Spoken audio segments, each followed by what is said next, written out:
ಮಲ್ಲಯ್ಯ ಇಷ್ಟು ದೂರ ಬಂದು ಯಾಕೆ ನೆಲೆಸ್ಯಾನಪ್ಪ ಅಂತಂದ್ರ ಎಲ್ಲವನ್ನ ಸಾಕಾಗಿ ದೂರ ಬಂದು ನೆಲೆಸ್ದ.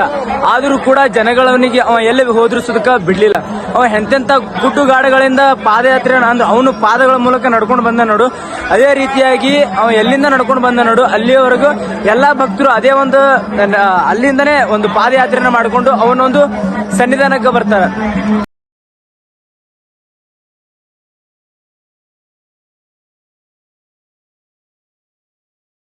ಇದೊಂದು ಮಲ್ಲಯ್ಯನ ಹಿಂದಿನ ಬಾಗಿಲ. ಅಲ್ಲಿ ಮುಂದೆ ದರ್ಶನ ಮಾಡ್ಕೊಂಡು ಹೀಗೈಸಿ ಇಲ್ಲಿ ಎಕ್ಸಿಟ್ ಆಗ್ಬಿಡುದು ಹಿಂಗ. ಯಾಕಂದ್ರ ಇದರ ಬಿದರ ಅಂದ್ರ ಟ್ರಾಫಿಕ್ ಆಗ್ಬಿಡ್ತಾರೆ. ಜನ ಸಾಗರ ರೀ, ಜನರ ಲಕ್ಷಾಂತರ ಜನಗಳಲ್ಲಿ ದೇವರ ಒಂದು ದರ್ಶನ ಪಡೆಯಕ್ ಬರ್ತಾರ ಪಾದಯಾತ್ರೆ ಮೂಲಕ.